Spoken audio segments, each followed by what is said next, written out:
दमदार आवाज के मालिक, चेहरे पर खतरनाक एक्सप्रेशंस और फिल्मों में बुराई का पुतला नजर आने वाले और 30 साल तक इंडस्ट्री में एक्टिव होने के बावजूद हर तरह की कंट्रोवर्सी से दूर रहना, ये उनकी एक अलग पहचान थी। एक ऐसा विलन जिसकी एक झलक पाने के लिए लोग फुटपाथ पर बैठकर उसके घर के बाहर उसका इंतजार करते। आज हम बात करेंगे खलनायकों के खलनायक अमरीश पुरी की। 22 जून 1932 पंजाब के नवा शहर में लाला निहाल सिंह और मां वेद कौर के घर अमरीश पुरी का जन्म हुआ। पंजाब में उन्होंने अपनी स्कूलिंग पूरी की और उसके बाद वो पहुंचे BM कॉलेज शिमला ग्रेजुएशन के लिए। बॉलीवुड सिंगर KL सहगल उनके कजन थे, जिसकी वजह से फिल्मों से उनका एक रिश्ता था। अमरीश पुरी के दो बड़े भाई थे, चमन पुरी और मदन पुरी। ये दोनों बॉलीवुड में ऑलरेडी कैरेक्टर रोल्स प्ले कर रहे थे, जिन्हें पसंद भी किया जा रहा था। अपने भाइयों के नक्शे कदम पर चलते हुए अमरीश पुरी ने भी बॉलीवुड में अपनी किस्मत आजमाने के बारे में सोचा। 1953 में वो पहुंचते हैं मुंबई पहले स्क्रीन टेस्ट के लिए, और उनके लिए बहुत निराशा की बात थी कि वो अपने पहले ही स्क्रीन टेस्ट में फेल हो गए। उन्हें ये कहकर रिजेक्ट कर दिया जाता कि उनका चेहरा पथरीला है, वो हीरो की तरह नहीं बल्कि विलन की तरह दिखते हैं। इतना ज्यादा क्रिटिसिज्म और रिजेक्शन फेस करने के चलते बॉलीवुड में अपने हीरो बनने के सपने को पीछे छोड़ उन्होंने एक इंश्योरेंस कंपनी को ज्वाइन किया। लेकिन 1961 में जाने माने डायरेक्टर इब्राहिम अल-कसी की बात मानकर उन्होंने अगर थिएटर ज्वाइन नहीं किया होता तो शायद उनका एक्टर बनने का सपना अधूरा ही रह जाता। बॉलीवुड में काम करने के लिए उन्होंने अपनी 21 साल के लंबे अरसे की नौकरी भी छोड़ दी। 1970 में देवानंद की डायरेक्शन के अंडर उन्होंने फिल्म प्रेम पुजारी से बॉलीवुड में डेब्यू किया। हालांकि इससे पहले उन्होंने फिल्म रेशमा और शेरा साइन कर ली थी, लेकिन ये फिल्म प्रेम पुजारी के बाद 1971 में ही रिलीज हुई। इसके बाद अमरीश पुरी ने श्याम बंगाल की फिल्म निशांत, मंथन और भूमिका में नेगेटिव और सपोर्टिंग रोल्स किए, लेकिन एज एन एक्टर या फिर यूँ कह लें कि एक विलन की पहचान उन्हें मिली 1980 में आई सुपरहिट फिल्म हम पांच से। 1980 तक आते उन्हें इंडस्ट्री में 10 साल हो चुके थे और अपनी रुआबदार आवाज की वजह से अब उन्हें काम मिलने लगा था। इसके बाद 1987 में उनकी झोली में आई फिल्म मिस्टर इंडिया। इस फिल्म के किरदार मोगैम्बो ने उन्हें हर डायरेक्टर की पहली पसंद बना दिया। मोगैम्बो का डायलॉग कि मोगैम्बो खुश हुआ उस वक्त बच्चे बच्चे की जुबान पे था, और अब वो हर किसी की पहली पसंद बन चुके थे विलन के रोल के लिए। इस फिल्म से जुड़ी एक इंटरेस्टिंग बात यह है कि जिस रोल ने उन्हें इंडस्ट्री का अनबीटेबल विलन बनाया, ये रोल पहले अनुपम खेर को ऑफर हुआ था, लेकिन अचानक से बाद में उन्हें रिप्लेस करके अमरीश पुरी को इस फिल्म में साइन किया गया। जब फिल्म के डायरेक्टर शेखर कपूर अमरीश पुरी के पास ये रोल लेकर पहुंचे तो फिल्म की 60% से ज्यादा शूटिंग पूरी हो चुकी थी, और इसकी वजह से अमरीश पुरी के पास ज्यादा वक्त नहीं था अपने रोल की तैयारी करने के लिए।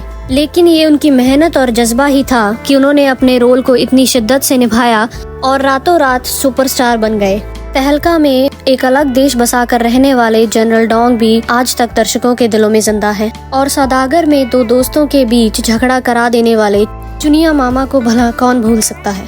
दामिनी में सनी देओल के ऑपोजिट चीखने चिल्लाने वाले बैरिस्टर चड्ढा, ये थे अमरीश पुरी द्वारा निभाए गए यादगार नेगेटिव रोल्स। लेकिन ऐसा नहीं था कि अमरीश पुरी ने सिर्फ विलन का काम ही किया था। यकीन नहीं होता तो याद कीजिए DDLG के चौधरी बलदेव सिंह को, जो अपनी पत्नी से रोमांस भी करता है और अपनी बेटी को उसकी जिंदगी जीने की आजादी भी देता है। और कुछ ऐसा ही था परदेश के किशोरी लाल का कैरेक्टर, जिसे अपने बेटे की खुशियां प्यारी तो थी, लेकिन किसी और की बेटी की खुशियों की कीमत पर नहीं। अमरीश पुरी द्वारा निभाए गए यादगार रोल्स की लिस्ट बहुत ही लंबी है। इनमें से कुछ और अगर ऐड करें तो वो है चाची 420 के दुर्गा प्रसाद, घायल के बलवंत राय और करण अर्जुन के ठाकुर दुर्जन सिंह। लेकिन अगर आप अमरीश पुरी को याद करते हैं तो आपके सामने कौन सा चेहरा आता है? शायद ये या फिर ये, लेकिन मेरे ख्याल से मोगैम्बो का, या फिर एक ऐसा विलन जिसके सर पे बाल नहीं है। लेकिन आखिर अमरीश पुरी के बाल गए कहाँ? तो आइए जानते हैं इसके पीछे की कहानी। अमरीश पुरी एक ऐसे विलन बने जिन्होंने सिर्फ बॉलीवुड ही नहीं, बॉलीवुड के बाहर यानी कि हॉलीवुड में भी एक पहचान बनाई। हॉलीवुड डायरेक्टर स्टीवन स्पीलबर्ग की अमरीश पुरी पर नजर पड़ी। उन्होंने उन्हें अमेरिका आकर फिल्म के लिए स्क्रीन टेस्ट देने के लिए कहा, लेकिन असूलों के पक्के अमरीश पुरी ने देश से बाहर जाकर स्क्रीन टेस्ट देने से मना कर दिया।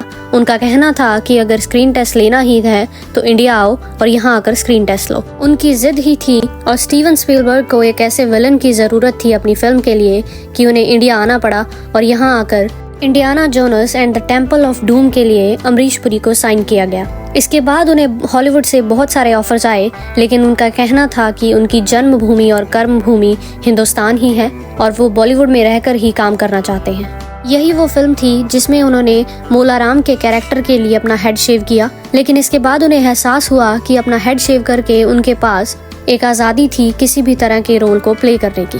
और बहुत कम लोग ये जानते हैं कि अगर इसके बाद किसी भी फिल्म में उनके सर पे बाल नजर आए तो वो सिर्फ एक विग हुआ करती थी। धीरे धीरे कामयाबी उनके कदम चूमती गई और 40 साल की उम्र में शुरू हुआ यह सफर 400 फिल्मों तक पहुंचा।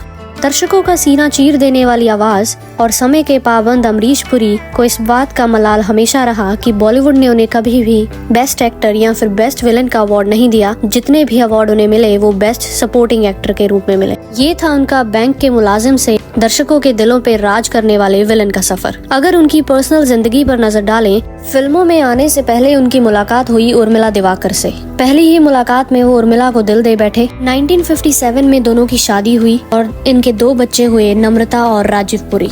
सब कुछ सही चल रहा था, लेकिन 2003 में हुए एक एक्सीडेंट ने अमरीश पुरी की जिंदगी बदल दी। गुड्डू धनोआ की फिल्म जाल द ट्रैप की शूटिंग हो रही थी हिमाचल प्रदेश में। इस फिल्म की शूटिंग के वक्त उनके सर पे चोट लगी। इस एक चोट की वजह से उनकी सेहत में गिरावट आती गई और 12 जनवरी 2005 को उनकी डेथ हो गई। अगर ये एक्सीडेंट नहीं हुआ होता तो अमरीश पुरी आज हमारे बीच होते। उनके जाने का गम इतना ज्यादा था कि इंडस्ट्री को 2 दिन के लिए पूरी तरह से बंद कर दिया गया। तो ये थी आज की कहानी एक ऐसे एक्टर की जिसकी दमदार आवाज सुनने वालों के रोंगटे खड़े कर देती थी।